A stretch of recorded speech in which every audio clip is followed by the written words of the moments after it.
in Matthew 6 where it talks about fasting. It starts out by talking about giving when you give alms, and then it goes on by talking about when you pray. I'm sorry, can you guys give me some speaker sound here? Go ahead, I'm sorry. Okay, in Matthew 6 it talks about giving alms, or when you give alms, and in Matthew, and then further on down it says when you are praying, or when you pray, and then it says when you fast. It looks as though that fasting should be just as regular as praying and giving alms, and I was wondering, how should we be applying fasting in today's day and age? Well, I think fasting is a very important part of Christian experience. He's talking about verse 16 of Matthew 6. Whenever you fast, do not put on a gloomy face, as the hypocrites do. A couple of things to say about fasting. First of all, fasting is never commanded. Prayer is. Pray without ceasing, praying always with all prayer and supplication, watch and pray. Repeatedly, we are called to pray. We are commanded to pray. We're never commanded to fast. In fact, fasting is obviously identified with unique circumstances. And the best way to illustrate that is that when the disciples of Jesus were confronted by the Jewish leaders said to Jesus, "Why don't your disciples fast?" Now, it was typical of devout, traditionalist Jews to fast twice a week. And you remember the publican in Luke 18 said, "I fast twice a week." So he was following not the biblical prescription, but the traditional prescription that if you wanted to be spiritual, you fasted twice a week. You deprived yourself of food twice a week, and to them that was emblematic of holiness. So the Jews came to Jesus and they said, "Your disciples don't fast. Why?" Well, that's very interesting. Jesus' response was, when the bridegroom is with you, you don't fast. In other words, this is not a time for fasting because this is a time of joy. And Jesus was telling us that fasting is a unique experience that's identified with times of grief and sorrow and pain and isolation, loneliness, fear, those kinds of times that would not exist while you were walking around in the presence of Jesus Christ. So the first thing to remember is that fasting, at least in the teaching of Jesus, was for those times of great need, those times of great stress. You say, well, Jesus isn't here now. Yes, but it is still true that having left, he said to his disciples, when I go, I'll send the Comforter, another Comforter, one like myself, even the Holy Spirit. In fact, the Holy Spirit's so much like him that he said, I will come to you. And he has come to us in the form of the Holy Spirit. So for those who are believers, for those who are walking with Jesus Christ, we experience his presence at all times. Fasting then is not a normal course of life for us because we are enjoying the fullness of the blessing of the presence of Christ. However, having said that as the general pattern and acknowledge that fasting is not commanded in the New Testament, fasting is in the Bible associated with times of great concern and great sorrow, great anxiety, great prayer. All of that kind of issues in prayer, and fasting is always associated with prayer. It's not isolated from prayer. It is a part and parcel of times of prayer. And so I think that the time to fast is, of course, those times when we are swept up in prayer to the degree that we are so somber, so serious, so engulfed that we have no desire to eat, no desire to satisfy any of the cravings of the flesh. And in fact, in times like that, it may be that the flesh doesn't have such cravings because one is so overwrought with prayerful concerns. I think that's all that we can really say in the New Testament about fasting. That there are times when it wouldn't be appropriate to fast because you're enjoying the fullness of the presence of God and all of his blessing. There are times when it would be appropriate to fast, and that would be associated with times of importunity, which means times of relentless prayer and concern about those matters that are on our hearts.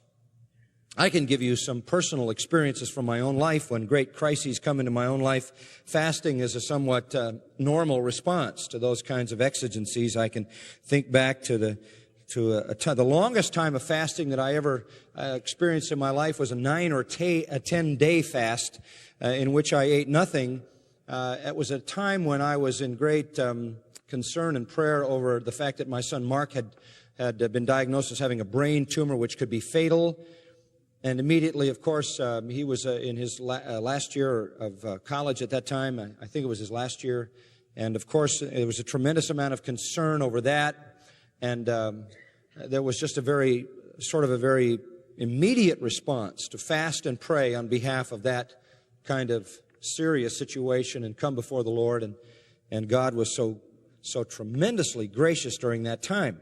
I remember when the doctor told me, the neurosurgeon at Cedars-Sinai, that it could be fatal, it was just immediate that I wanted to come into the presence of the Lord and beseech Him. First of all, naturally, you pray for the well-being of your son. You ask the Lord, you sure you got the right kid? This is a good one, you can use him, down the road.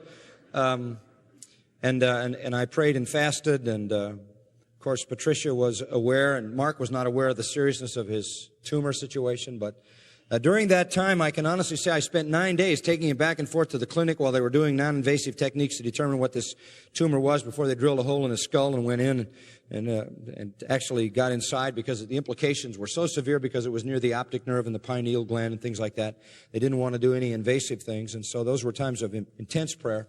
And you could see a flow going from, Lord, spare his life, and so forth and so on, to a sort of a middle ground in a few days where you're saying, Lord, whatever your will is whatever your will. And by the time I got to the end of it, I was saying, this world isn't a fit place for anybody. He belongs to you. Take him out. And, you go through the whole process. And, I conducted his funeral about 100 times, and just going through the process of yielding up to the Lord, this young man. And I remember being up in my office on a Wednesday night. It was the 9th day. The next day, the doctor was going to tell me the results of all the tests, and they were done at the Frank Norris Clinic over at the USC Medical Center by the finest cancer specialists around, and pediatric tumor specialists and all of that. And I was waiting for the next morning. For the first time, I was actually hungry.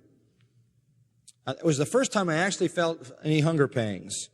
And I actually got hungry sitting up there. It was on a Wednesday night. It was between the end of the day, and the offices closed, and Wednesday night services were going to start in an hour or so. And I was up there, and everything was locked up, and I was just praying and thanking the Lord for the perfect peace, that if He was going to take him to heaven, wonderful, glorious for him, and we would rejoice in that. And there was a knock on my door, and I don't even know how anybody got in there, because there are like 4 sets of double doors you have to go through, and they were all locked. And a lady was knocking on my door, and I was so surprised because everything else was closed in the office. And I went to the door and opened the door, and there was a lady standing there who'd been in the church for many years, but had never been in my office, ever. And I greeted her and said, "Hi, how are you?" And she said, "Pastor, I saw your light on up here as I was going by, and I thought you might be hungry, and I brought you a sandwich." And I think I said something like, "Ha, ha, ha, ha, ha, ha." I don't think it was any more coherent than that. It might have been less coherent than that, actually. And that woman had never given me a cookie. That woman had never done anything. She had never been in the office. I didn't even know she knew where my office was. But somehow the Lord had impressed upon her heart to make me a bologna sandwich. And I took that sandwich in a little bag, and I went back to my desk, and I said, "So, Lord, you're that involved in my prayer life that when the fast is over, you deliver the sandwich." I mean, that was a pretty profound moment for somebody who's not very mystical. And I just rejoiced that God had concluded the fast in a most appropriate and gracious way. I mean, I just couldn't bring myself to going down to In-N-Out or something and sort of seemed too carnal. It needed to be something more.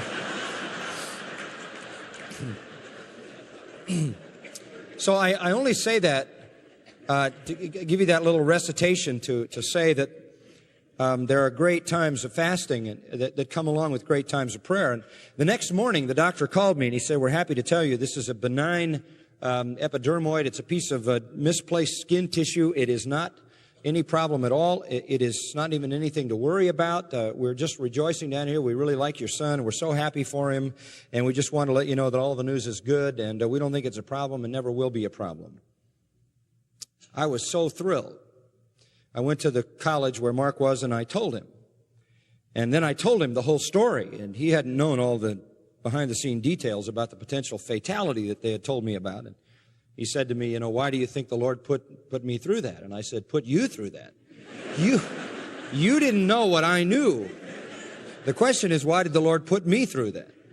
And of course, the answer to that is in order that the Lord might accomplish His purposes in our hearts and draw us to Himself. So God put Himself on display and was gracious in that regard. 3 years ago, Patricia had a car accident, broke her neck, gave her less than 5% chance to live. That was another time when prayer just kind of takes over your life. You just go into instant communion, unrelenting communion with God, and food has no place as other kinds of indulgences and things that entertain us don't. So I think fasting needs to be associated with times of prayer. And I say that carefully because I think some people think that if you just arbitrarily don't eat, that there's some spiritual virtue in that. The fact of the matter is we ought to fast more because we ought to be more concerned to pray more strongly about more things, right? So the real issue, I think, is in the prayer area. Okay? Thank you for that question.